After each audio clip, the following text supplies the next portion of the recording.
Hello, friends, and welcome to episode 508 of the Juicebox Podcast.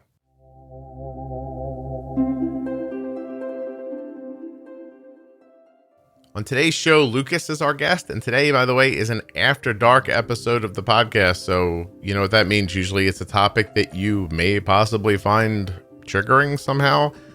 Lucas heard the After Dark episode about divorce, which came from the perspective of a parent of a child with type 1, and he wanted to come on and give his perspective as a now adult who has type 1 diabetes and grew up in a divorced family. This episode got much deeper than I expected it to. It really is terrific. Lucas is to be lauded for coming on and sharing his experiences. While you're listening, please remember that nothing you hear on the Juicebox Podcast should be considered advice, medical or otherwise, and please always consult a physician before making any changes to your healthcare plan or becoming bold with insulin. Also, there are a lot of After Dark episodes at this point. I can't list them all for you, but you can find them at juiceboxpodcast.com. Scroll down and you'll see a list of them there. And of course, they're available right now in your podcast player. If you're listening in a podcast player, please subscribe or follow the show. And don't forget to share with somebody who you think might also be interested.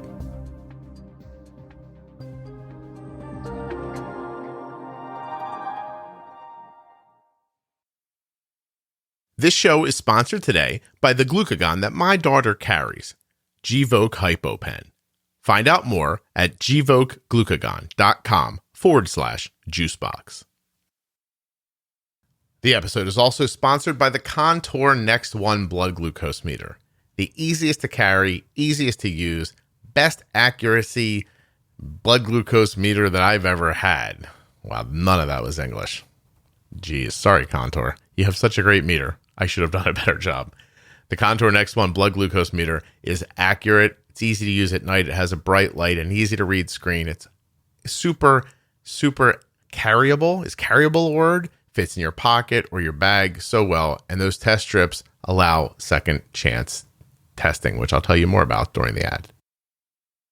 There was one person that came on one time. This is being recorded, just so you know. And very thankfully, they had terrible audio. And we had to bail on it. And it was their microphone set up. And I had to say to them, listen, I think you need to get a new mic and we can reschedule this. Like, we had tried everything, but we tried to do it, And the entire beginning of it was the person just, I don't want to use overly simplistic terms, but they were a COVID denier. They were just like, it doesn't exist, And I'm just, and I'm like, what is happening?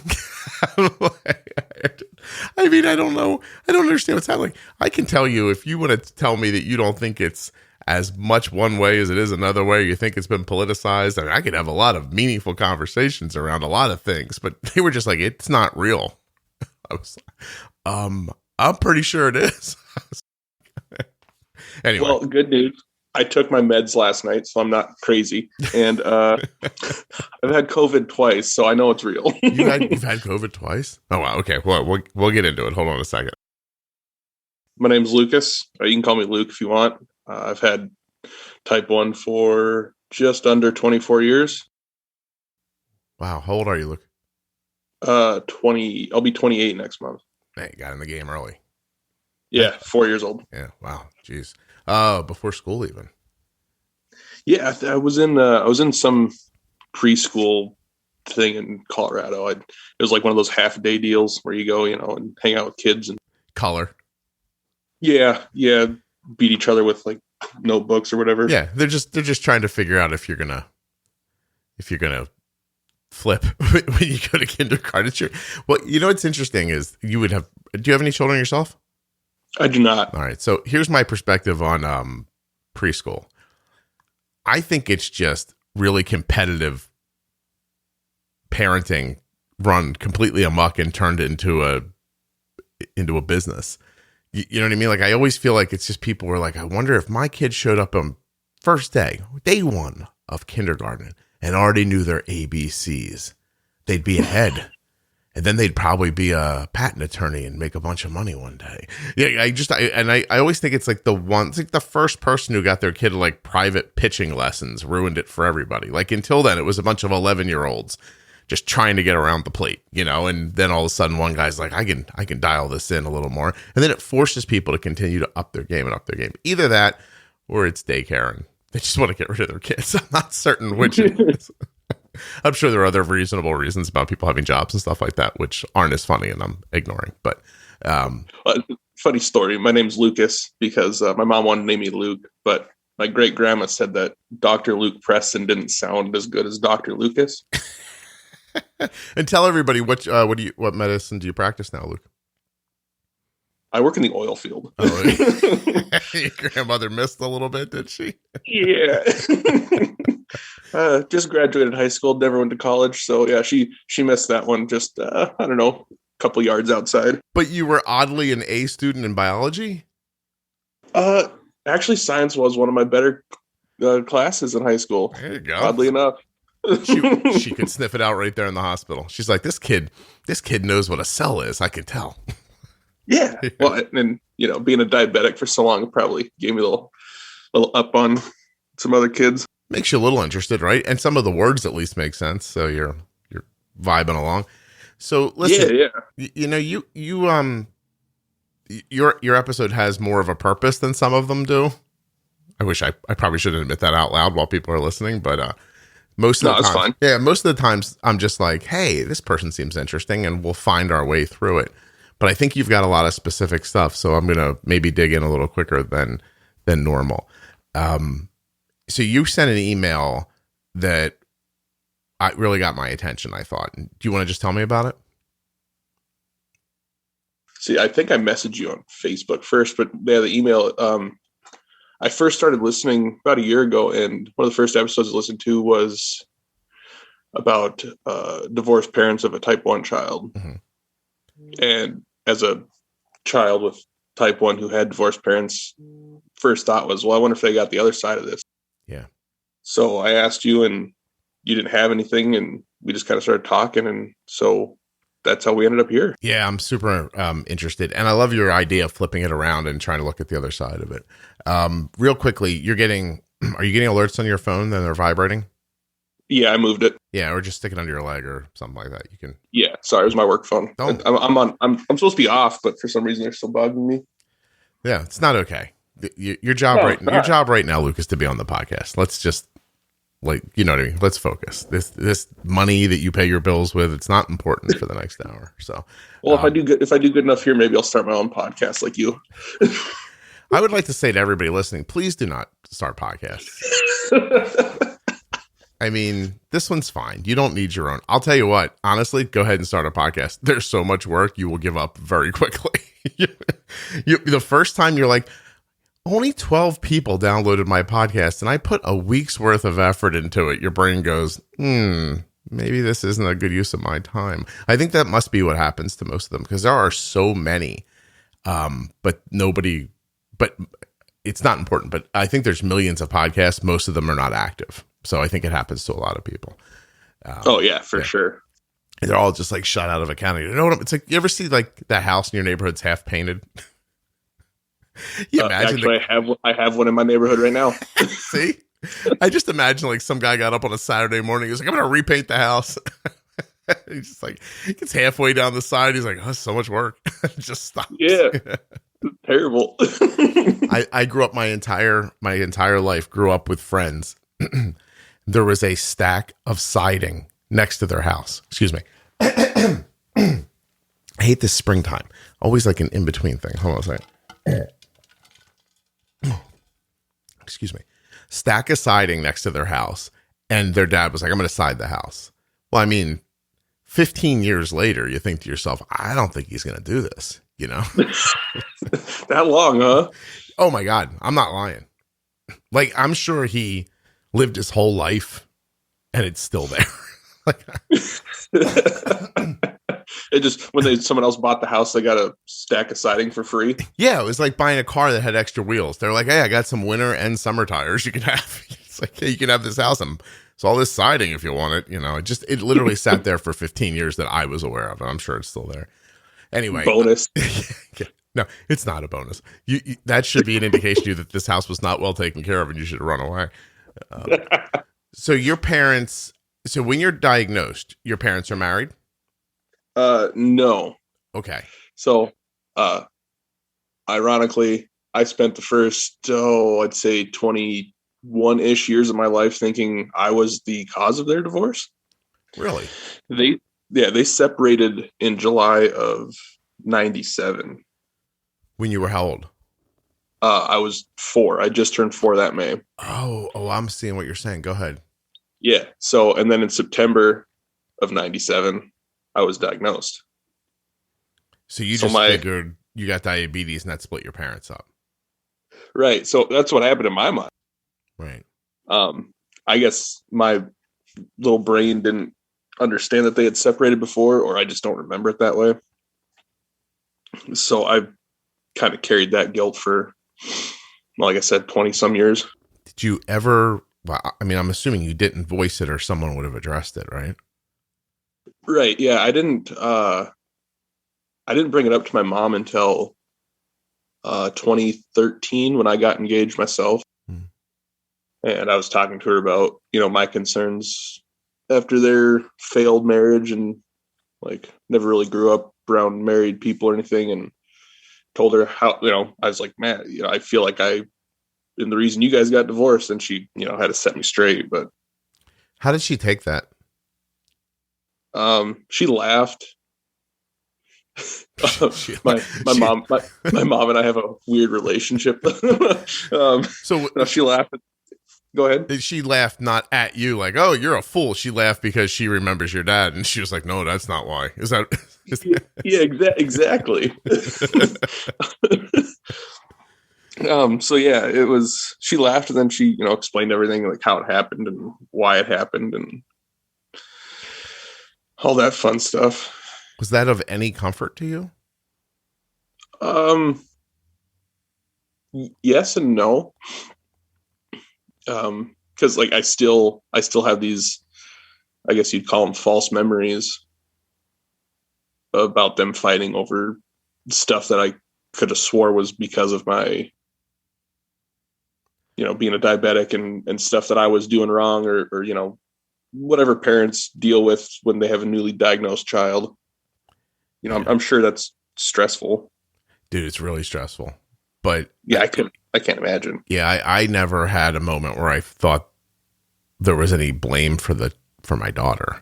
I think your parents would have to be unstable to have that feeling, honestly. You know what I mean? Right. Like, and I can't promise you they didn't feel that way, but it would be, I mean, are there other things that would indicate, like, have you ever heard your dad say the earth is flat or anything strange? Yeah, no, I know my mom carries a lot of guilt. Okay. About the diabetes? Her oldest brother is a type 1. Okay. And so she kind of put 2 and 2 together that says, I kind of got it from her side of the family. Mm-hmm. So it still bugs her today, and she's almost 65. Yeah. I think it's pretty common for parents to feel that way. I mean, everyone I've ever spoken to, even if they know it intellectually, they take on some sort of a feeling of, oh, this is my fault. And I don't think that's just about diabetes. I think people do that with health in general. Oh, they got that from my side of the family. Like, it's fun when it's, blue eyes. Like, oh, you got that from me. You get your beautiful ice blue eyes from your mother. But when it's, I don't know, when it's anything, when it's like a weird bent finger, or one of your ears is oddly larger than the other, or your pancreas stops working, then people take it on as like, I did that to them. It turns from you got that from me to I did that to you. Right. And yeah. Have you been checking out my Facebook profile, Scott? Because I have icy blue eyes. I have not, Luke. But I have to be completely honest with you. If I had been, and I somehow like subconsciously used that example, I would not admit to knowing. I 100% would have said no matter what when you asked that question just now. But in honesty, no, I haven't. Like, that would infer that I put some effort into interview stuff, which I don't do. I really don't like to know anything about you. Like, your camera popped on at the beginning, and I was like, huh, that's not what I expected. And there was no reason. Like, I mean, what did I expect? You sent me a 5-line email. You know what I mean? And I've had to reschedule you. I mean, and other than that, I don't think we've had any real like contact at all. So, well, your poor mom. Yeah. Yeah. And so you said you and your mom have a strange relationship? Are you breaking each other's balls all the time or something? Or what's going on? Yeah, sometimes. I mean, there's a lot of give and take there, but her and I have been through a lot together, and it was mostly just her and I that went through it. I mean, I do have an older brother, but he was out of the picture a lot. So it was just her and I kind of battling it out. Been through a lot in terms of like bad things happening to your family or disagreements that took long times to fix? I'm interested. Bad things that happened to our family. We're kind of, my mom says we're kind of the black sheep in the family. So when things go bad, we're the ones they call. Explain. So give me like a general, you don't have to say something specific, but tell me what you mean by that. Well, I'll give you a quick one. I was really close with my grandpa. When I was 15, he got diagnosed with an aortic aneurysm. And we took, between my mom and myself, when I was a freshman in high school, we took care of him until he had his surgery. Took care of him for a couple months after his surgery. Helped my grandma around the house, did all that stuff. So when the unpleasant stuff happens to a larger family unit, you and your mom ended up being the ones that stepped in and helped and took the burden of that stuff. Yeah, pretty much. I see. So you're always sort of around. People don't realize this happens, but if you have a handful of brothers and sisters, there's this weird math that happens in people's heads. Like, oh, Billy doesn't have a real job. He can do it. Like there's that, or, she lives closer. It's up to her, whatever it ends up being. And then once you do it once, the rest of them are like, that's what happens. Luke and his mom take care of that stuff. And it just sort of like gets pushed on you because nobody else wants to do it.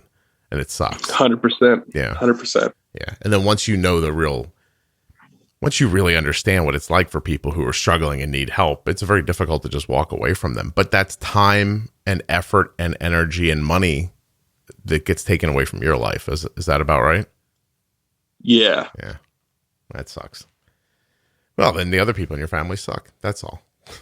Is that right? Yeah. It's well, I guess all families have their quirks, but mine seem to have some really strange ones. Yeah. I believe you're right that everyone does, honestly. But okay, so you guys kind of got put into that space. Did that cause friction between you and your mother, or did it just cause a less than harmonious life in general? It caused some friction, but it actually it made us really close. Yeah, I would imagine. Like she had a full hysterectomy when I was a freshman in high school, and brother wasn't around. He was off doing drugs or whatever it was he was doing at the time, and I basically took care of the house, went to school full time, took care of the house, and helped my mom out while she was healing.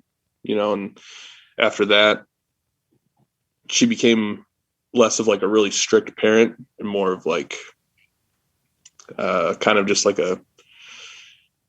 she let me kind of do my own thing.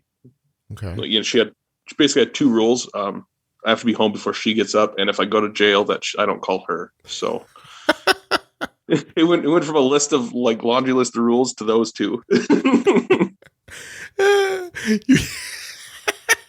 I don't know why that's hilarious, but it is.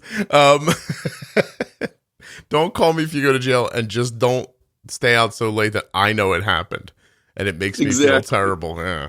Well, you guys were married all of a sudden, right? Sort of, you know what I mean? Like you were like taking care of a household together and propping each other up. Once your mom becomes a little like sick for a little while and knocks her off her game, stuff's got to go by the wayside. And now you're doing laundry and cleaning the house, shopping, stuff like that. Yeah. I'd go shopping with my grandma like every Saturday, every other Saturday, whatever it was. Yeah. Do you talk to your brother anymore? Yes and no. We live about 12 blocks away from each other. And I see him 3-4 times a year, maybe. Yeah. Okay. Your dad, when your mom and dad split up, did you see your father while you were growing up or no?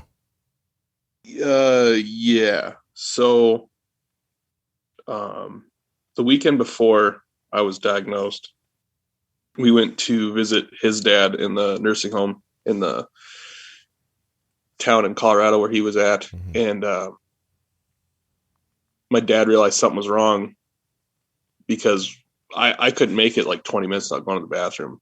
Yeah.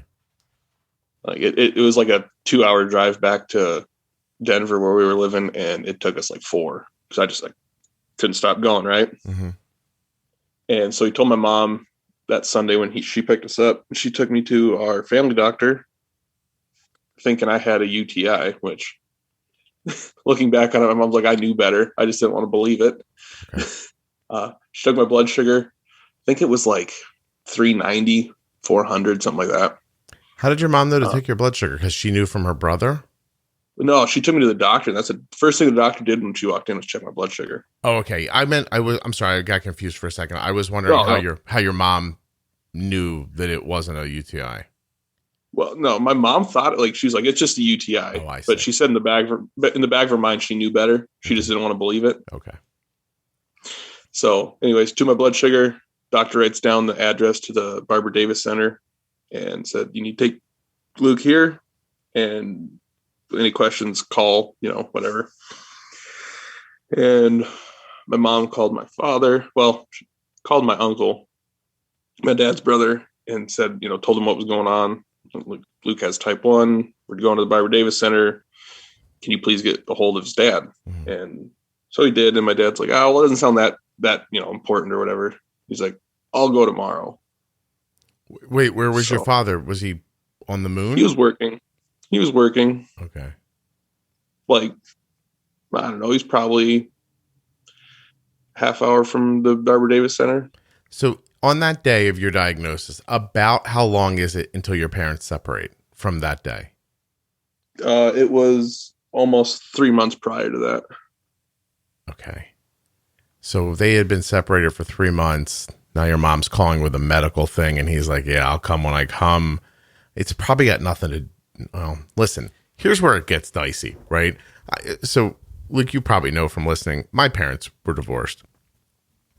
My dad left my mom on my 13th birthday. He came home from work, had my birthday dinner with us, took a shower, left, and did not come back. So I understand how you feel when you say you can look back and it feels like suddenly you did this thing, right? So I'm 13 years old. My dad leaves on my birthday. It feels like it's my fault. It at least feels like a shot at me. You know what I mean? It's you know what I'm saying? And in the meantime, you find out as you get older, my dad had been cheating on my mom for a decade. You know what I mean? I don't know why he picked my birthday, but I don't think it had much to do with me. And it's so easy to look back on these things and apply your perspective to them and have no ability to understand anyone else's perspective. I don't know if my dad's just a bad guy or if he's just a cheater or if maybe my mom's a giant pain in the ass and I don't realize it. Not that would... I'm not saying that would make it to be a good reason why my dad would cheat on her, but you don't understand the dynamic of their life. You have no feeling for it at all as their kids, because to you, they're just these two people who take care of you and they say they love you and, they yell at you when you do something bad and they buy you stuff on your birthday. And they bring the food in the house. They're like, here, eat this. That's it. You don't know them. You don't know how they grew up. You don't know the things they've seen or what's impacted them, because now that you're older, now that I'm older, I know about the things that I've lived through and how they've impacted me and how they've changed who I am. I don't know what those things did, what happened to my parents. It's so easy to just, in a cartoonish way, say my mom and dad got married and my dad cheated on my mom and enjoyed doing that, so kept doing it. And then they kept fighting and then they got a divorce one day because they're ass. And they don't get along and they didn't try hard enough. And you can say all those things that you would hear on like a 45-minute, television show from the CW, but that doesn't, that's not the core of anything. But there's no way to get that across to your kid. Like, even if your mom would have sat down and thoughtfully explained it to you, you were 4 and you'd just been diagnosed with diabetes. Like, I don't know. I think it's kind of amazing that she was there. You know what I mean? Like, that's how I always think about it. Like, I watched my mom struggle after my dad left, like, greatly. And I learned to just feel like, well, she didn't leave. Like, this is much less fun than it was when he left. and he bailed. Like, she's still here. And it wasn't until I got older and learned that at some point in the first couple of years of my dad leaving, like, we didn't have much money. And the state offered to take my brothers and me off her hands because they thought she couldn't handle it financially. And my mom said, no, I'll figure this out. So for all the things that I didn't realize about my mother and our life, the one thing that was really important was she had an out. Somebody gave her an out and she's like, no, I'm not doing that. To me, she's like, in my mind, she's the greatest person in the world for sticking with us. And it's easier for my brothers not to feel that way because they're her kids, but I'm adopted. Like, somebody had already bailed on me once. And then my adoptive father bailed on me. And then my adoptive mother got the shot to bail on me and was like, no. Yeah, so, but growing up, I was unaware of all that. I think it's, right. You know what I mean? It's just the stuff you think is usually not the most important stuff. Well, it took me a long time to realize too that, like, so my dad's mom died of cancer when he was like 16, 17. His brother left for the Navy, went to Vietnam. My dad's dad was a drunk, not the best household to live in as a kid. So I think he kind of struggles with, medical issues or hard times like that. And, I don't blame him for not being there, but like, I know he wasn't there. I've known that my whole life. And it still kind of hurts, but I get it at the same time, if that makes sense. Well, Luke, it does. And I am not here to tell you how to feel, but I'd blame him for not being there. I'd not blame him for how he felt. Like, it to me, that ends up being the real difference about great parenting, which it's being a parent and having to do something that you have no background in, no understanding of, no comfort with, and still doing it because you've got these children and they can't do it for themselves. Like, somebody needs to step up and do it. I mean, most of what I've done over the last 21 years of being a father, I didn't know what the hell I was doing. You know what I mean? Like, I just didn't give up. We have a little noise, Lucas. What is that? Is there a fan, a noise, something started?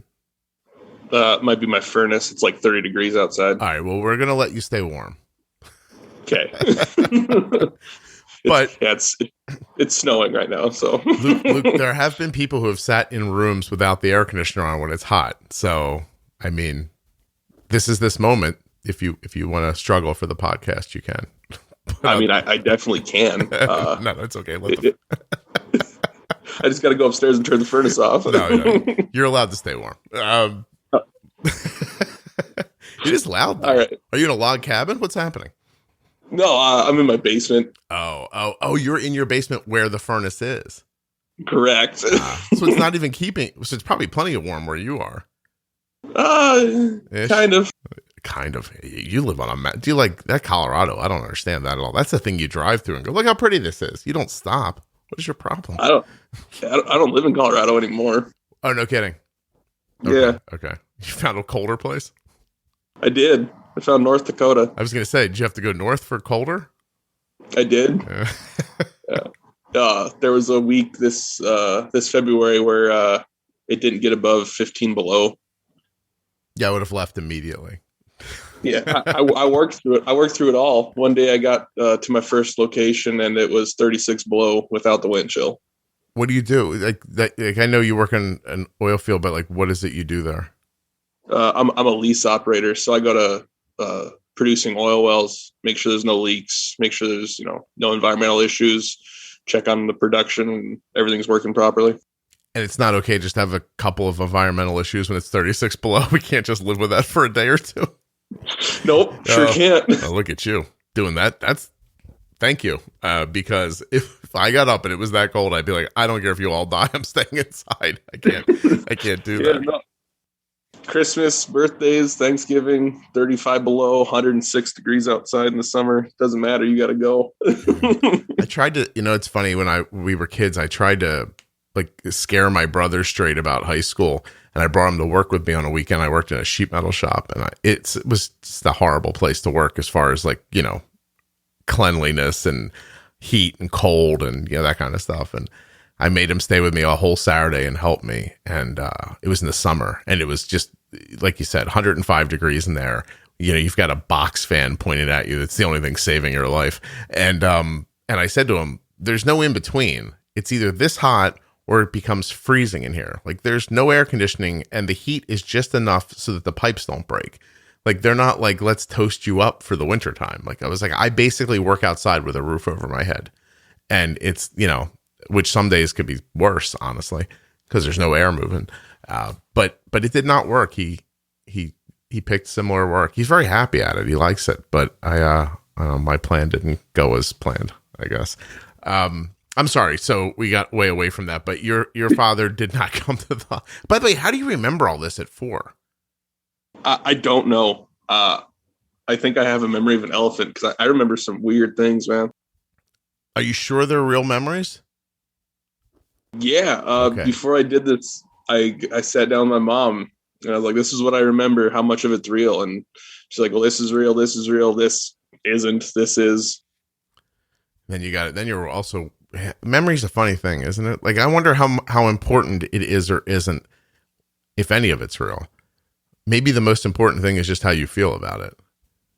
Sometimes, on the bigger stuff, not obviously, you don't want to sit down with your kid and go, yeah, your birthday's not the 15th. That kind of recollection we want to have, right? But wouldn't it be more important if you could live as an adult? Because you're still young, man. Wouldn't it be more important if you could live as an adult just knowing that your parents were flawed people like everybody else? You didn't cause or not cause their disillusion, and that's it. This is how stuff happens. I wonder sometimes I think of my life as an anthill, and I don't think of the ant that gets stepped on as being any more or less fulfilled or important as the one that lives its whole life. I don't know how creepy that is for people, but we are just scattered all over this planet. And it sucks when you're the one it happens to, but I don't think it happens to you on purpose. I don't think it happens to you because of you. Don't get me wrong. If you rob a bank and get shot, that happened because of you. But, at the same time, what if you got put into that position through generations of poor parenting, abuse, money issue, whatever? Do you know what I mean? What if it just was fait accompli that 7 generations in, the great, great, great, great grandson of some guy was going to rob a bank? Because how could he not? Because this is the direction we were headed in. And I think when you think about it like that, it takes away blame, which really doesn't fall with you. It's not your fault your parents got divorced. It's not your fault you have diabetes. It's not your mom's fault. It's certainly not my fault that somebody gave me up for adoption and then I got adopted and then the guy left and it ruined my mom's life and that made it hard on her. It's not me. And if my dad wanted to sit back and go, yeah, it's that one, it's that kid's fault, that'd be bullshit. That would just be him trying to feel better about something he didn't do, Yeah. It's weird, the whole fate thing. I've been in and out of therapy and counseling my mom put us in when I was 4 through divorce counseling, and the Barbara Davis Center did it for us, newly diagnosed patients when we were kids and stuff. Yeah. But the whole fate thing is actually a religious belief in some cultures, and Like we don't actually have control over what we do. It's already been pre-planned and stuff.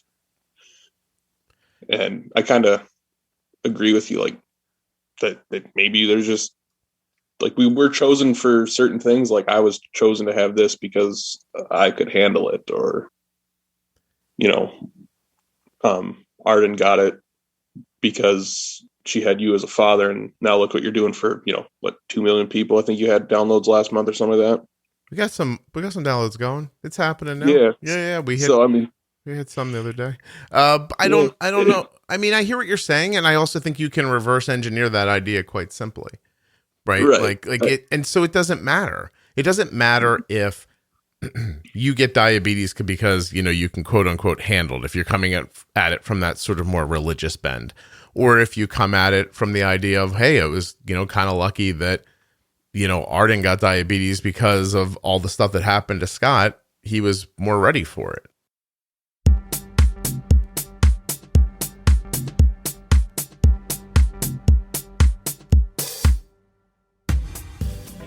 Gvoke HypoPen has no visible needle and is the first pre-mixed auto-injector of glucagon for very low blood sugar in adults and kids with diabetes, ages 2 and above. Not only is Gvoke HypoPen simple to administer, but it's simple to learn more about. All you have to do is go to gvokeglucagon.com/juicebox. Gvoke shouldn't be used in patients with insulinoma or pheochromocytoma. Visit gvokeglucagon.com/risk.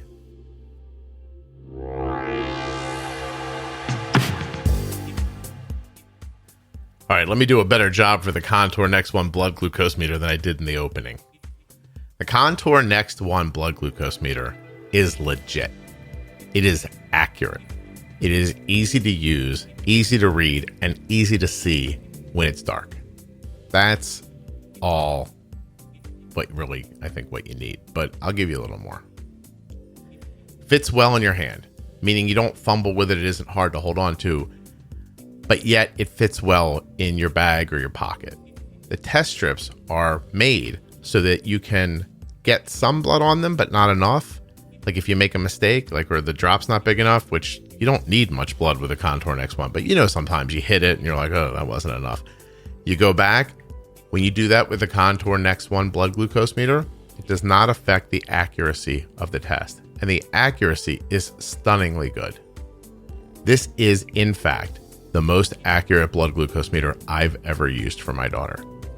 Go to contournext.com/juicebox to find out more. Really is a fantastic website, which you don't often find yourself saying about a website for a blood glucose meter, but it has a ton of information on it that's useful and easy to sort through, if that makes sense. Anyway, you're going to love this meter. I mean, I love it. I imagine you're going to love this meter. I guess I can't promise you will, but if you don't, I don't know what else you want. This thing has it all. And it's as simple and easy. It's what you need when you need it. And when you don't need it, it's not in your way. contournext.com/juicebox. Links in your show notes. Links at juiceboxpodcast.com. Check it out. I think you may be eligible. Yeah, hold on. Yeah, some people may be eligible for a free meter, and it's possible that you might find that buying the meter or the test strips in cash directly will be less expensive than buying a different meter or strips through your insurance. That's a possibility you can also check out at the website. It's like I said, the website's legit. Head over now. All right, I'm going to get back to Luke. You ready? The music's going to go away. Don't panic. It's happening right now.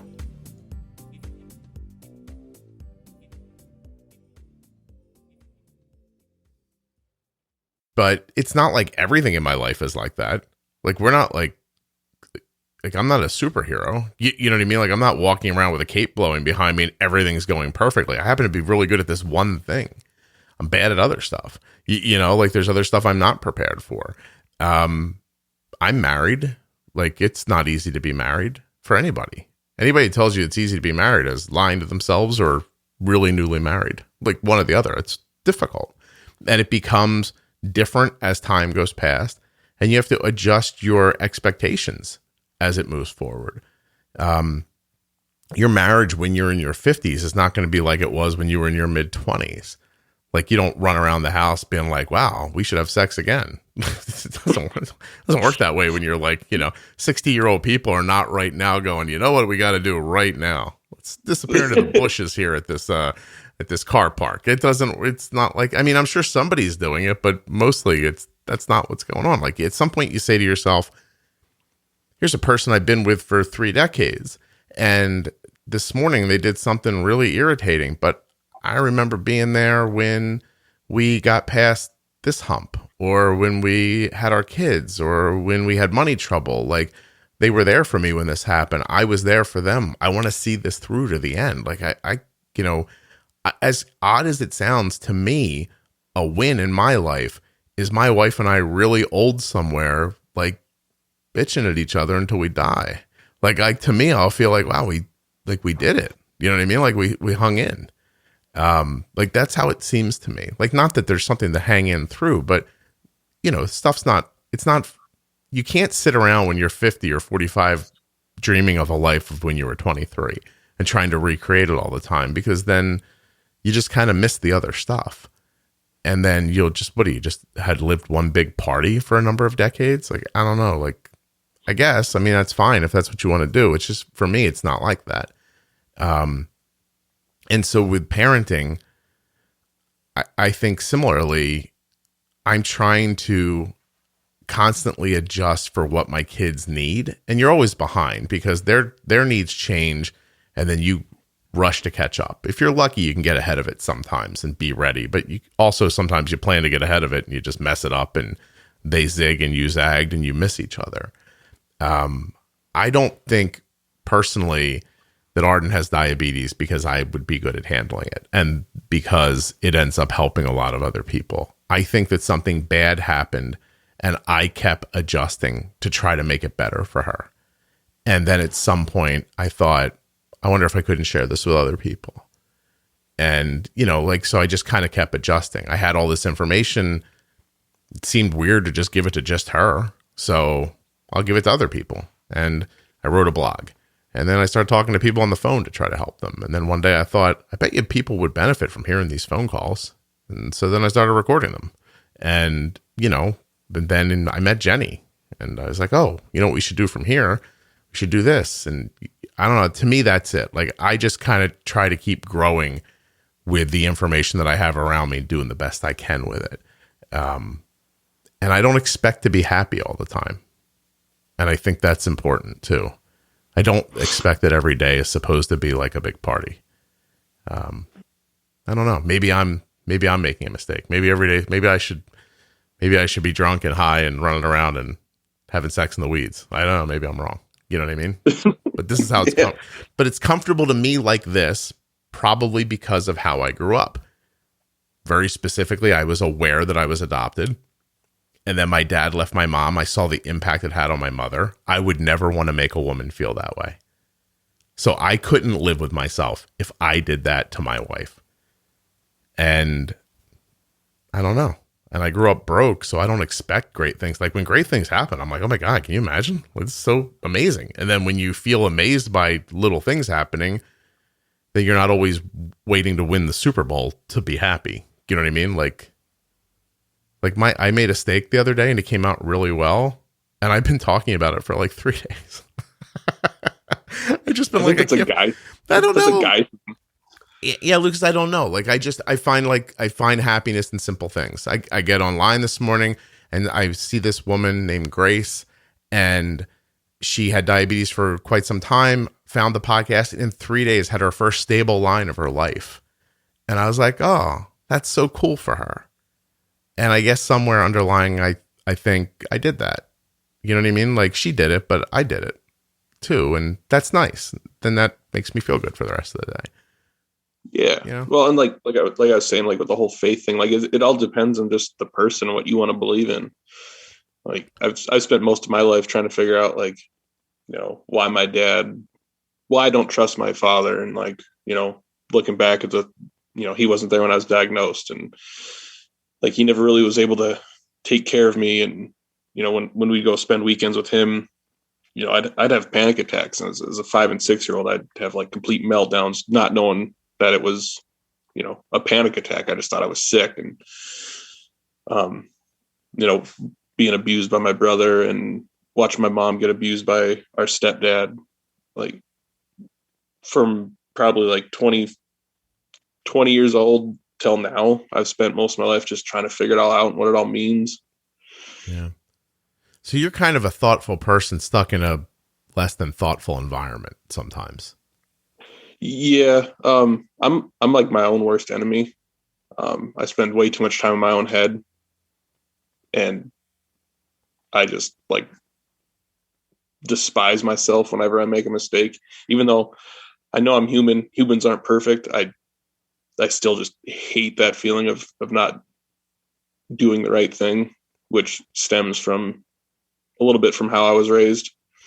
Yeah, probably. It probably stems from a lot of people around you doing the wrong thing and you feeling badly about it because you want them to do the right thing, and they should, and you see the impact it has on other people. But you're still turning it in on yourself. Yeah. Oh, yeah. Well, I mean, they're like my stepdad, for instance. I'll just go there for real quick. We moved in with him a couple years after my parents were divorced. He basically used us like free labor. We lived out in the country in Wyoming, cutting wood, hauling it in for the fireplace, all that stuff. If something wasn't done right or wasn't done the way he wanted to, I mean, the way he would just make you feel, or like, use his belt or whatever, it just, like, I was so young, that just stuck with me. So every time I make a mistake, like even now at work, if my boss gets on me about something, it's not my boss yelling at me, it's my stepdad, or it's my dad being upset because I'm having a panic attack, or, my whatever blood sugars aren't right and he doesn't know what to do, so he's angry about it, or it's my brother just being a bully and, beating on me because he resents, I think he resents me, or resented me as a kid because of how much attention my mom had to give me as a type 1 and, all those things. yeah. So I have a trust issue with men even now. Right. You should move to Mars. Look, you should just get on a rocket and start over somewhere else around people you've never seen before that don't look like anybody you've ever met before. How do you do that and still live here though? And that really is the question, right? Like, is how do you, and can you reset those feelings so that it doesn't feel like your boss being like, hey, do your job, doesn't mean that he's not about to like whip your ass, and that you're not letting down the guy who took in your mom and you, because at least that step parent, that abusive step parent thing seems more egregiously terrible than anything else to me, because you have to feel grateful on some level because someone took you in after someone abandoned you, and then they're shitty to you, and you're like, oh my God, like this is the person I feel grateful towards, and it doesn't matter at that point what brought this stepfather to that spot. It makes him, be domineering and use you like labor and stuff like that. It doesn't matter to you. I mean, it might matter to him and his personal journey, but it's got nothing to do with what's happening to you right now. But it still doesn't stop you from thinking about it, does it? No. Yeah. Because you're a good person, Luke. Well, I try to be. No. Hold on a second. Don't do that. You are a good person. Like this conversation is a picture of a good person trapped in a bad situation with a lot of bad actors. And you're not bending. You're not whipping on somebody or treating somebody terribly. Like, you're staying true to who you are. Like, you're doing the most commendable thing in this whole thing. And now you want to start your own family and make sure you keep it going somehow. Yeah. Well, it's not entirely true. I did whip on myself as a teenager. So you took it out on yourself? Yeah. Cutting? No. I don't know if you want to put a disclaimer at the beginning of this podcast. So my mom was a single parent working like swing shift at a plant here in North Dakota, and basically my insulin intake and everything was in my control. So started reading on the internet how these people were, they couldn't afford insulin, so they're rationing it, and they were, basically just being found dead in their apartment or whatever. Mm-hmm. I decided to start cutting back insulin, skipping shots. I wasn't on a pump yet, but I was skipping shots for meals, corrections. I think my last A1C before I was put on a pump, I was like 13.7. What was the reason for doing it? You were trying to save money for your mom or trying to hurt yourself? What were you trying to do? I just thought it would be okay if I didn't wake up one day. Oh, I see. Yeah. That doesn't change what I said about you, though. Well, right. But no, but I'm just saying that I said you were a good person, and you said, well, not entirely, because there was part of me that wanted to die. And that doesn't stop me from feeling like you're a good person. That stops me from, well, it doesn't stop me. It makes me believe it more, because you're in this scenario.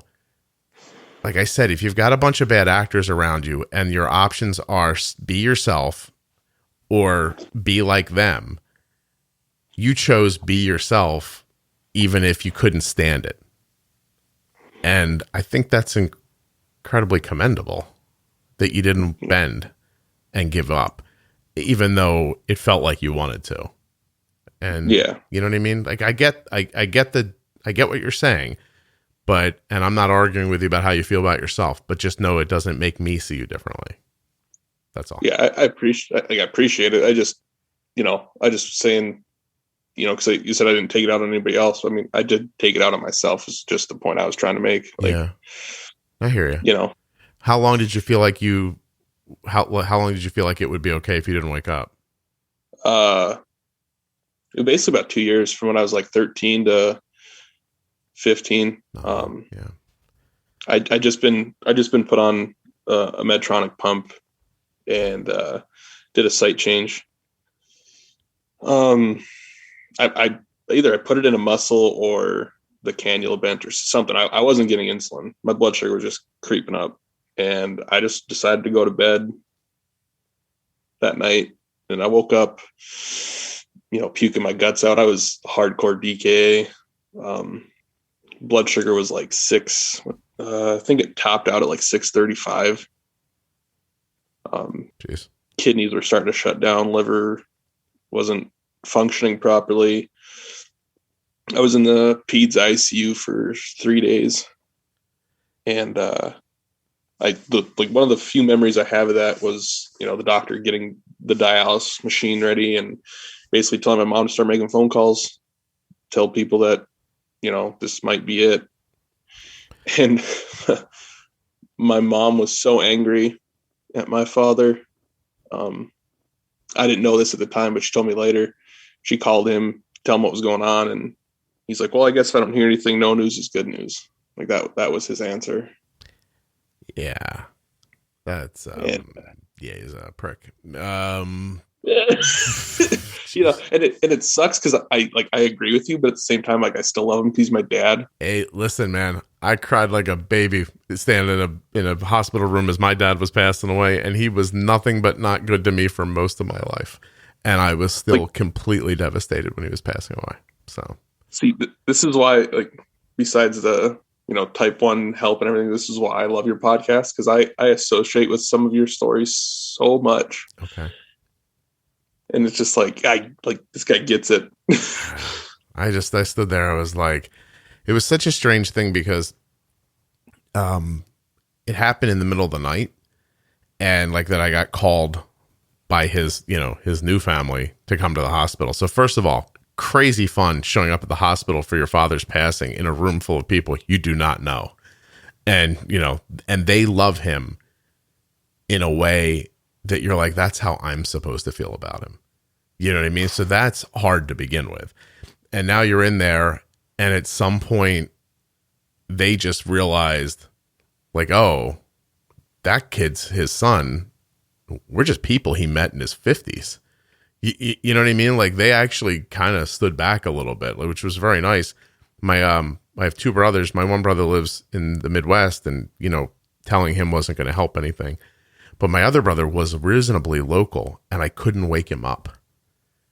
And so the whole time I'm trying to like be with my father and wake my brother up so he can get there. Cause I'm like, my dad's not going to last till morning. Like I know he's not. And I couldn't get my brother up. I couldn't get him to like hear his phone. And so I just stayed with my dad and I did what I thought my brothers would want and what I felt was right. And he passed away and everyone left and I stayed. And I just thought, well, this is my shot, right? Like, so I said everything to him that I never said to him. And I figured like, let me leave it in this room the best I can. And that was it. But I mean, the way he died was in large part due to the decisions he made, you know? So it was, I mean, it was another way for me to feel like do the right thing, like do right by the people around you, the people that you make in this world, and like tell them you're going to take, you know, when you're holding them in the hospital and they're newborn, you're like, don't worry, I got you. Like actually, you know, have them. My dad was in a room with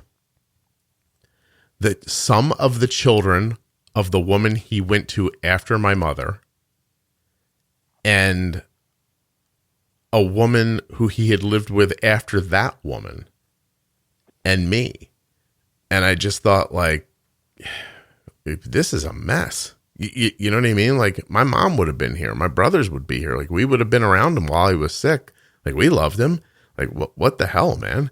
And it just, I was stunned at the end about how much I cared about him still. And I still do. I still have very like strong, loving feelings about the first, you know, the first 12 years and 364 days of my life, even though he was in a lot of ways the way you described, like angry, he'd hit you if, you know, you didn't do what he wanted.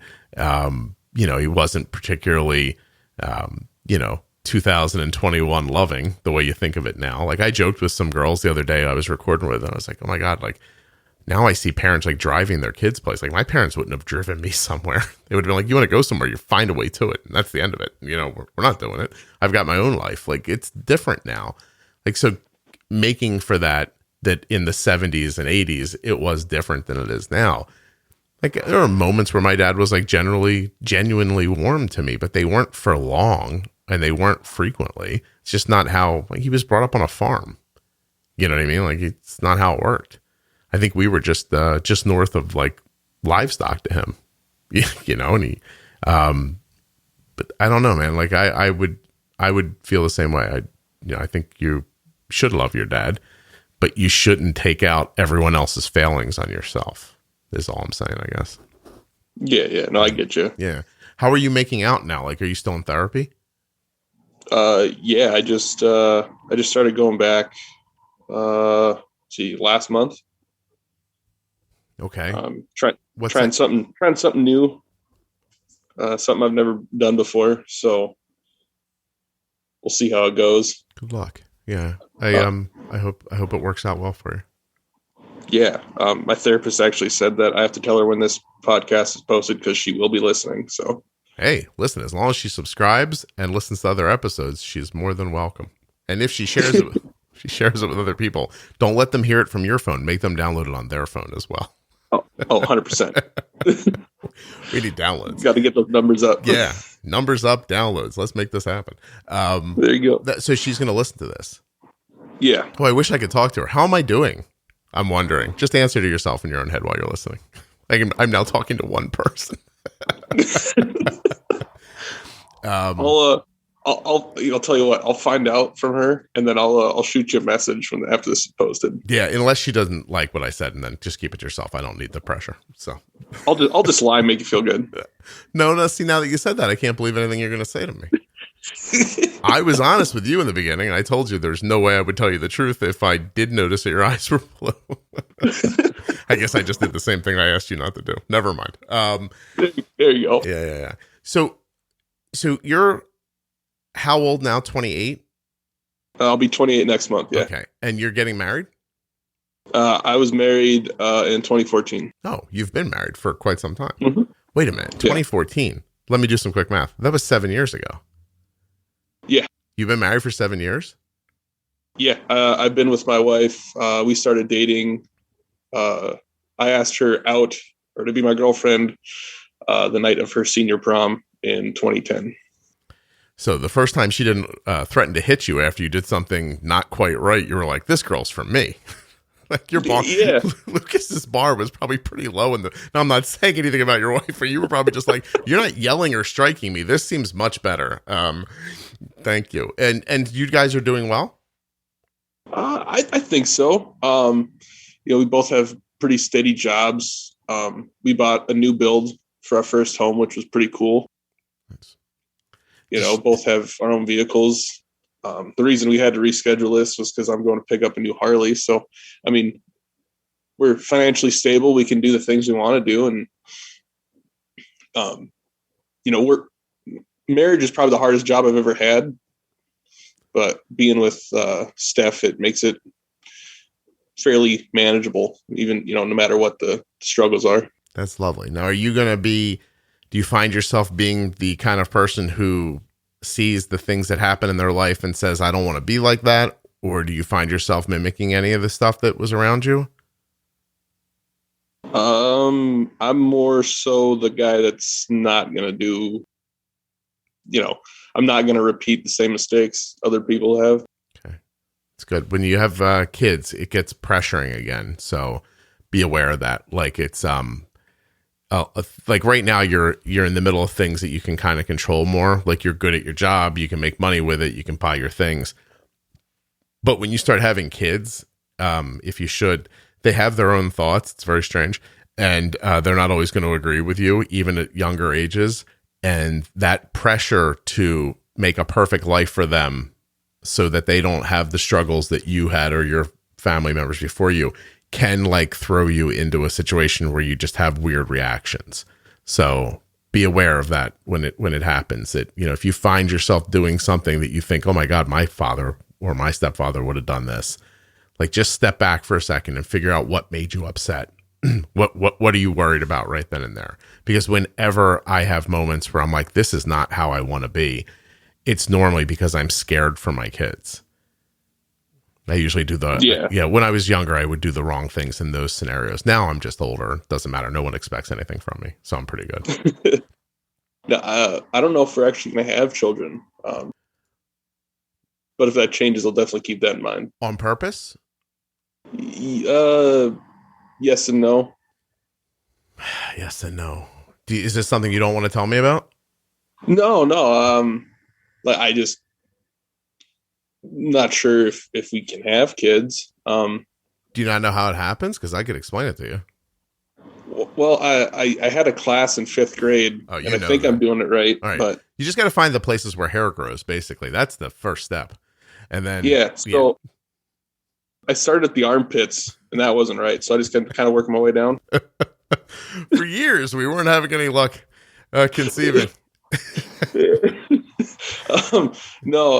So we haven't really looked into it medically to see if it's a thing, but at the same time, we're not sure if we actually want to have kids. Well, did your wife have similar upbringings, like issues? Yeah, yes and no. Like she has a family. Her parents are still together. She has 2 siblings. She was the middle child.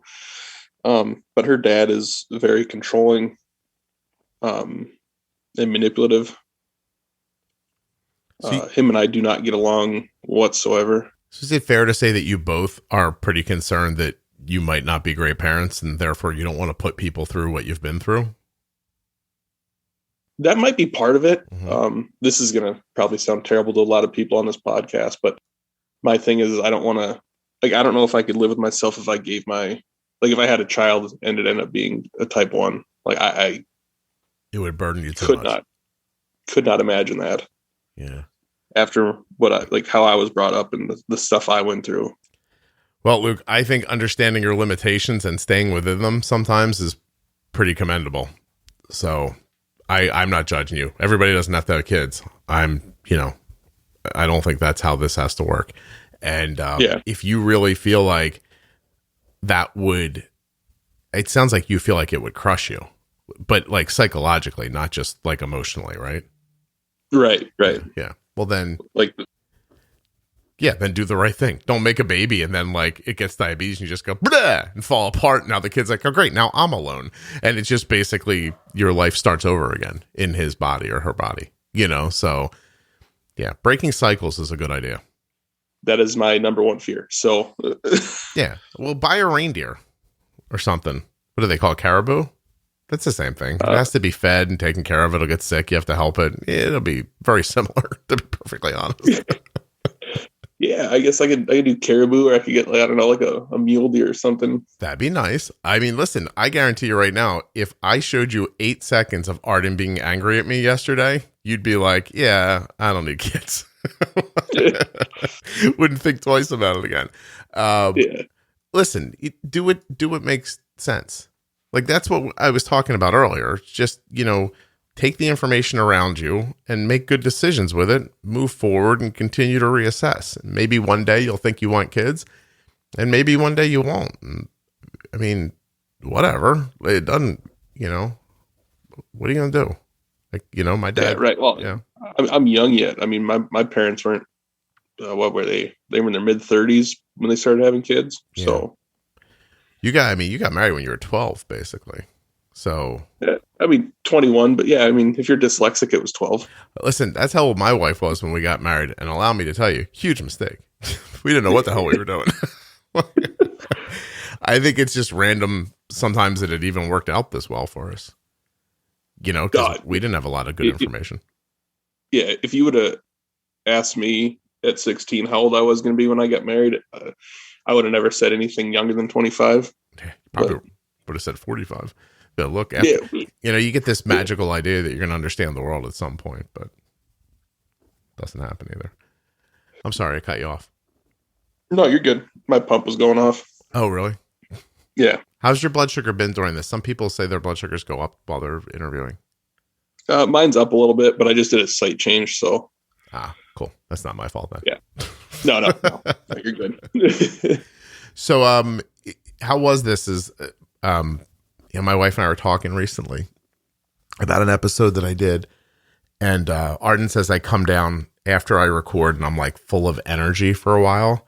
And I do think that's true. Like I feel very like tuned in right now. Like I'm focused and listening and trying to think and everything. Anyway, she teases me about it. But my wife and I started talking about one of the episodes, and she's like, are the After Dark episodes becoming people like doing therapy on the podcast? And I was like, I just think that's what they are in general. Like, I don't think they're becoming that. I think that if you expect someone to lay out their life with some trauma attached to it, that's if they're going to be honest, then this is what's going to happen. And I don't see it as like people using the podcast for therapy. I mean, and if you are thinking that and you're listening, like, just keep in mind, I'm woefully underprepared to help you with anything. I'm just interested in talking to people. I like hearing what they're thinking, and I like asking the questions that pop into my head. Like when I'm listening to something else that's audio and someone says something and the next question that's asked isn't the question I would ask, I'm irritated. I'm like, that's not what we need to know. We need to know this, So that's all it is to me. But you were just trying to add to the fabric of the podcast, right? Like you enjoy the podcast and you're trying to fill a void that it has. Yeah. Mostly like granted, I know now, like, with Dexcom and Omnipod, T-Slim, all these, closed loop systems or whatever, parenting is a type 1 child is probably way easier than anything my parents had to deal with. Mm-hmm. But I just wanted to share my story because, not every marriage ends with, 75-year-old people bickering at each other in a Walmart parking lot or something. Yeah. Most of them don't, by the way, Luke.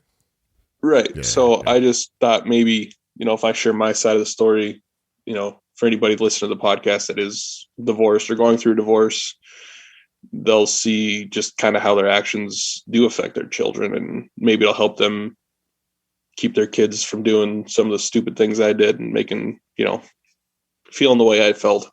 Yeah. I had a question for you. I want to answer that, and I don't want to forget to ask this question, but Well, first of all, it's lovely that you shared, and you tell your mom even thank you, because the perspectives of the things and the decisions she made are helpful to hear. Even your father, seeing what he did that was not great, it's valuable for other people to hear, because I don't believe that people know they're being bad people while they are. Like, I don't think that your dad was making decisions, and while he was making them, saying to himself, I'm about to do the wrong thing. Here I go. Like, he might have done it later and felt let down, but then people just justify what they do so that they don't have to feel that way. And, even the stepdad thing, like, hey, I took him in. He can cut some wood. I bet you that seemed reasonable, So I don't think that people are busy. I don't think it's not a movie where we're all twirling our mustaches and saying, you know what we're going to do next? It's going to be shitty to people. I don't think it's like that mostly. I mean, I think there are some people who are broken and maybe try to hurt people, but for the most part, what I think is important is to know that people who are hurting you are not always doing it on purpose, and you're still going to feel it as if they are. Right. So, the question I had that I didn't get to ask earlier is, when you stopped taking your insulin when you were younger and you woke up and this was all happening to you, how soon did it take you, or did you regret doing it at any point? It was probably the last day I was in the ICU, day I was getting discharged. My grandparents had my cell phone. My grandpa was a big part of my life. Mm-hmm. So they were always, like, we moved to North Dakota to get away from my stepdad, and because my mom wanted us around him and my grandma to help them raise us. But my mom gave him my cell phone, and when I was finally lucid and coherent enough, he gave it back to me and said, all your friends are calling and texting you to see what's going on. And there was a girl I was interested in trying to date, and she was, worried and all this stuff. So after seeing all these people, I mean, besides, my mom and my grandparents, kind of freaking out, it was almost like a realization, like, I might be in pain, emotionally or hurting emotionally, but if I were to kill myself, the pain doesn't end. It just gets kind of pushed onto other people. Yeah. And then after that, it kind of just, I was like, wow, this is really not the best way of doing this.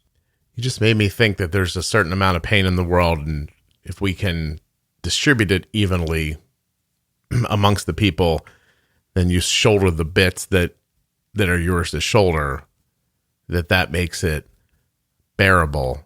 But when you start shoving it onto somebody who can't help it or can't handle it, like a 13-year-old kid, then that becomes like an unfair balance of it. So I don't know if that makes sense. Like, maybe as a father who left, you are cheating the amount of life burden that you're supposed to be holding, but it doesn't fall to the ground. It just falls on someone else. Is that what you're saying? Yeah. Yeah. Like, I was depressed. I was done with, being a diabetic. I was done taking shots. I didn't want to do it anymore. I was tired of the pain, the needles, all the stuff I'm sure we all go through at some point, as a teenager. What I'm wondering is there an amount of that reality that if someone else would have taken off of you, or at least helped you hold up, if you would have not fallen to where you did? I guess we'll never know that. But I mean, if you were in like a Leave It to Beaver family structure and your dad was, helping with the diabetes and like all this stuff was happening, like, could they have gotten you through that part of your life where that impact? Because I mean, that's a spot where kids feel the way you feel, like 13, 14, 15, like there's so much going on in your brain and hormones are changing and you don't have great perspectives on some things. Like I wonder if, like, in the right setting, if you wouldn't have felt like that, maybe. I don't know. Yeah, maybe. It wasn't just, the family side. Like, I was getting bullied in school because I was the only kid that had type 1. So I got to leave class, or I didn't have to take tests when I was low, or, I had snacks, and I was different. And kids are, well, I mean, that age group is like gladiator training school, right? You pick on each other, and weak ones get bullied or whatever. So I don't know if having a complete family would have helped or not. Maybe. Yeah, you'll never know. It's fascinating to kind of consider. And yeah, I have a friend now that I'm really close to. She had her own sort of issues about the same age. She was assaulted, and her and I are really close because we just, like, I guess our unhealthy coping mechanisms are similar. We both popped pills at one point. We both, had some form of self-harm. So now that, like, I mean, granted, we're older, we can handle it a little bit better, but having that person who gets what you're saying and can kind of, like, take some of that, like you said, some of that grief off your shoulder and handle it is actually really helpful, and has kept me grounded a lot more now that I'm older than anything prior. I don't know if that makes sense. No, it does. Explain that. It's lovely that you found somebody like that. And yeah, it's funny, like, as we're talking about it, like, there's something kind of beautiful about the idea that some people can hold more than other people. And it's, just as striking to me that if you get paired with a person who can't take a little extra for you, it's not even their fault. It's not your fault. It's just unlucky. Like, to me, that's all that seems to me is luck, randomness, whatever you want to end up calling it. I get notes all the time from people and that they always end with Arden's so lucky. And I don't know, like, that's sad that everybody's not that lucky. Like, I don't think of Arden as being lucky. I just think of me as doing the thing I promised to do when I met my wife and married her, and we said we were going to have kids. Like, that's all I see about this.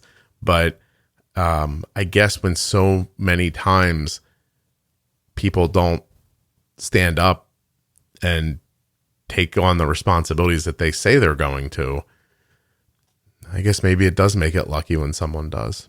I don't know. Maybe more people do than we know. We just don't hear from them. That's what I would like to hope. I would like to hope that your story is not the norm, and maybe it just feels a little more that way because I have a podcast where people talk about stuff like this. Because I don't want to think of it being that way, to be honest.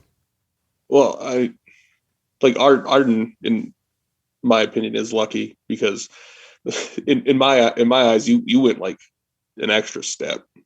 Maybe that's just because I know you through the podcast and how much you've done, but like just on the Facebook group, I think I'm kind of the anomaly. Like, seeing how many people ask questions. It was about a week ago, someone asked a question about, I think it was about bolusing for high protein meals. And I've been working with that for a while, so I was going to answer. And they posted it like 30 minutes before I saw it, and there was already like 76 answers. And I scrolled through, I'm like, wow, all these people are saying exactly the right thing, So if you take a snapshot of the diabetic community and look at it through your podcast Facebook group, I'd say 95% of the people are probably closer to you than closer to what I was brought up in. It has done a really good job of bringing together people who think similarly around management of insulin and ideas around diabetes and living with it. I have to tell you that we've been talking for an hour and 15 minutes, and I've not felt like crying the entire time. I think which I'm assuming means I'm pretty good with my parents' divorce and how it all went. And so I don't feel real emotional around it anymore. I feel like it's something that's happened and I understand it. And I'm not pushed by it anymore. But to hear you describe that there's a thing I made that brought a bunch of people together that helped another person, which I guess really is just a distribution of burden, that made me feel very emotional. I was very happy to hear you say that. And I agree with you. I see it happen all the time. And it's it's fascinating and it's fulfilling. And then I like to imagine all the people who are listening who aren't in the Facebook page. And I like to hope that that either exists for them somewhere or that they're getting to it. But I'm happy to know that it's possible. And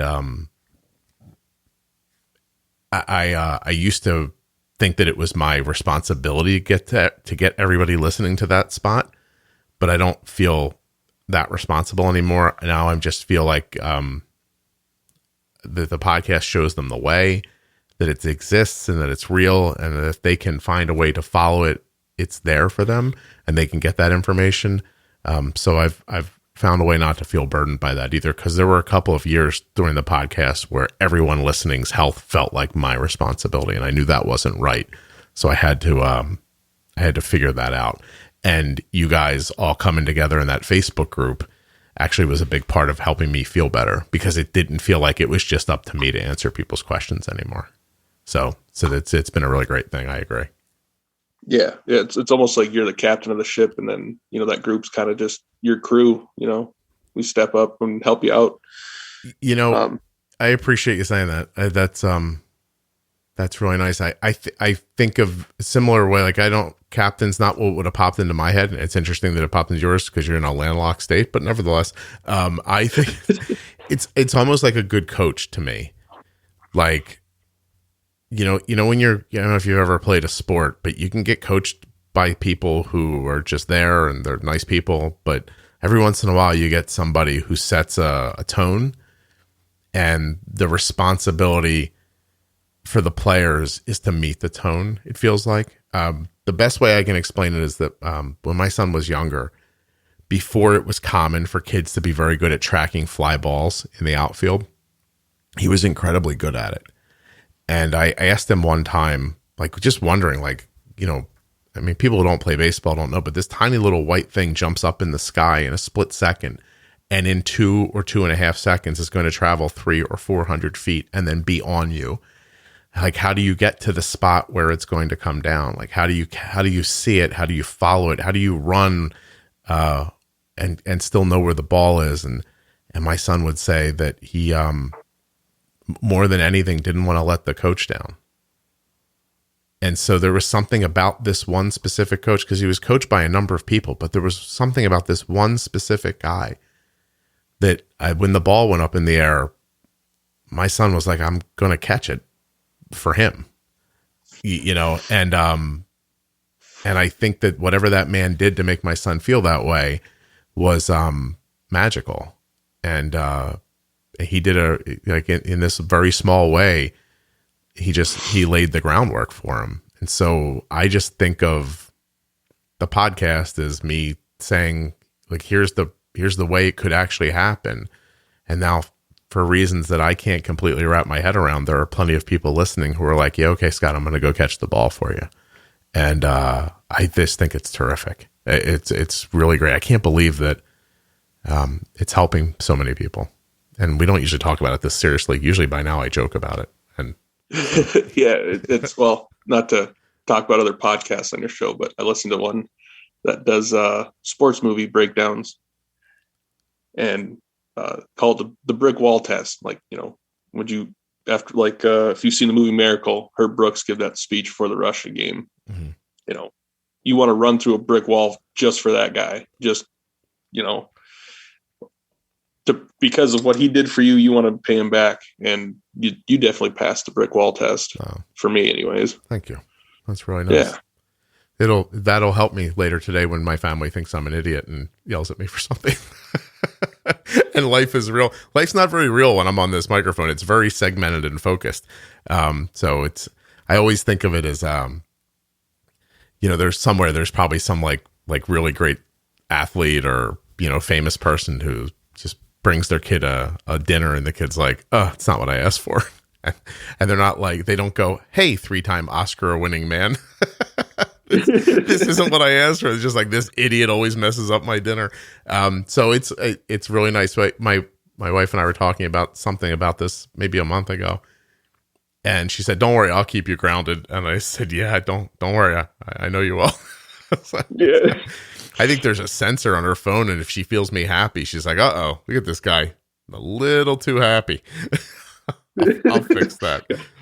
Got to bring up that thing you did wrong 10 years ago. Yeah. You remember when we were dating, and I said this and you said that? What an asshole you were. You remember that? Live in it for a second. I don't care how many people's A1Cs are better.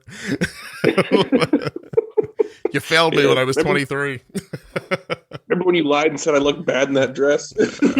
Just very much like that. They're on top of me. Like right now, my wife's like, I just got a text from her. This is running over and the dogs need to go out.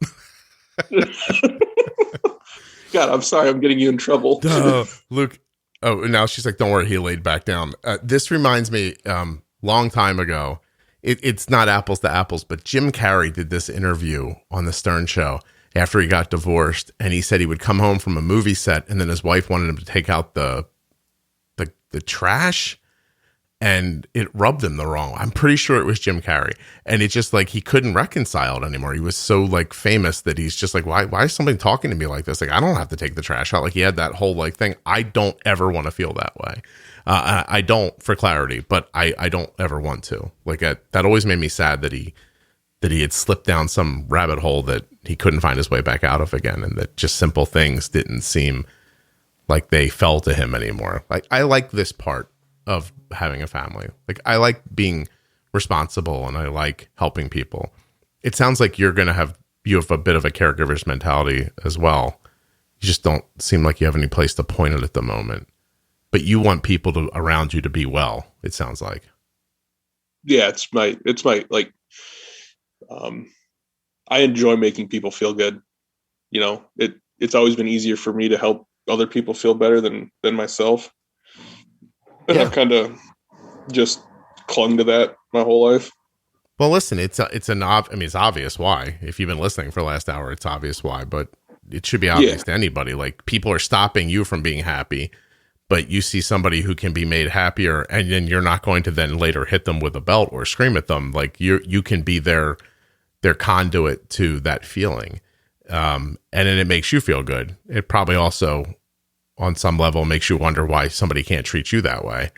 But I just think it's because there are a lot of different kinds of people, and you're not as common as some of the others, or at least in your ecosphere, you weren't as common. But there are a lot of people like you. You know, you just got to meet them. And I don't know, man. I really enjoyed this. It's so interesting. Yeah, this is fun. If you ever do decide to get a Jim Carrey head, though, just remember you almost choked to death on iced tea on this podcast. Dude, I almost died. That should bring you back down. Yeah. Oh, if I ever feel, that's a good point. If I ever start feeling special, I'll just remember the time I couldn't ingest iced tea. That almost did get me. That stuck with me for like, it must have been like 20 minutes of that recording, where every once in a while I was like, oh, it's happening again.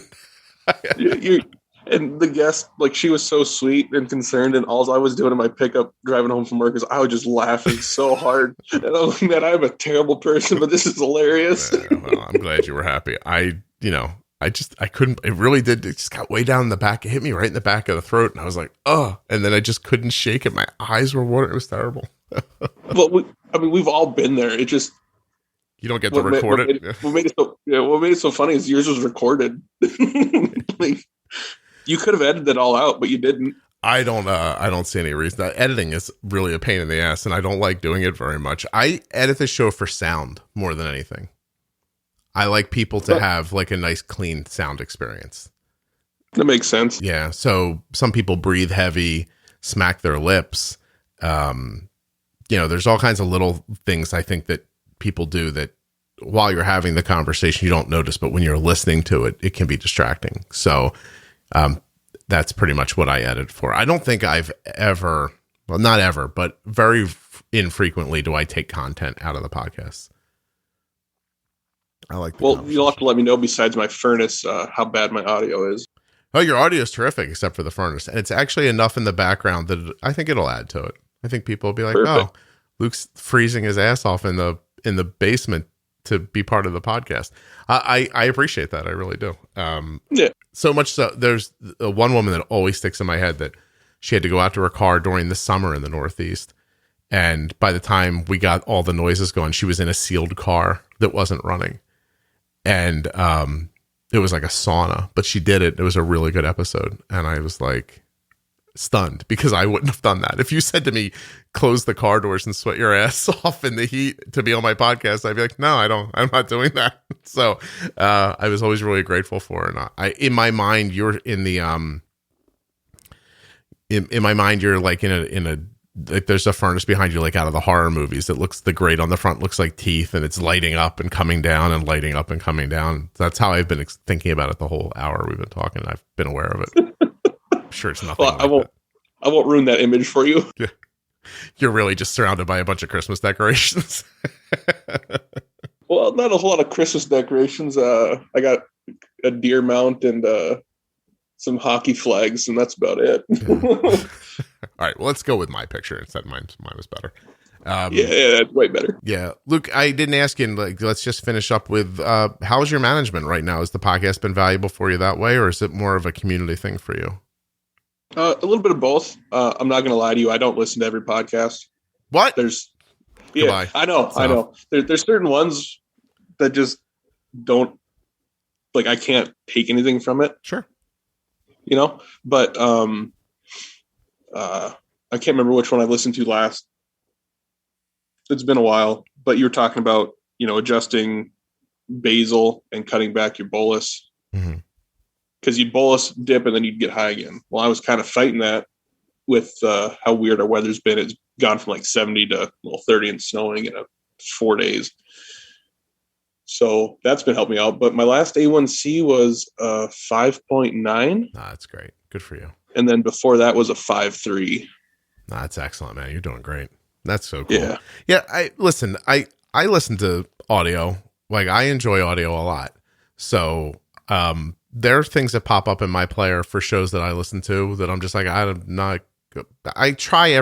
think it's the creator in me. I don't skip them. I try them. But there's sometimes I'm an hour into a conversation. I'm like, I just don't have anything in common with this person, and I'm not jiving with this. I'm going to find something else. But that's also why I think good creators put out a lot of content too. It's because they know not everything that happens on every episode is going to be for everybody. If I expected that, I would be insane, Right. Yeah. I mean, there's going to be an episode that comes out with 3 girls who know each other, who all have type 1 diabetes. And I find it incredibly interesting. But if you don't want to listen to an hour and 45 minutes of a 13, 15, and 17-year-old girl talking, I would understand that. Just as I would understand if they don't care to hear about your, sad childhood because they have a really great childhood and they're like, this doesn't make any sense to me at all. Right. That just, everything's not for everybody. But as long as you say subscribe and download your episodes, I don't care. If you want to delete them afterwards, it's fine, but I need the download. You people need to understand my needs here. Downloads. I need downloads. Anyway, I really appreciate you doing this. You were incredibly honest, and this was really great. I'm glad we were able to get it rescheduled and get it out. Can you hold on a second? Yeah, I'm good. Thanks.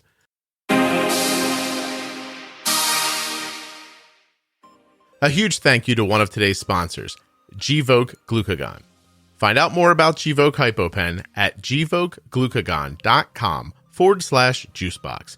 You spell that GVOKEGLUCAGON.com/juicebox. I also want to thank the Contour Next One blood glucose meter for sponsoring this episode of the Juicebox Podcast. Go to contournext.com/juicebox. And of course, thank you so much to Luke for coming on the show and laying his story out so well and so honestly. I really appreciate everybody who comes on the show. It cannot be easy. If you're enjoying the Juicebox Podcast, please share it with someone who you think might also enjoy it. That's pretty much it. The show grows when you share it. Thank you very much. I'll be back soon with another episode of the Juicebox Podcast.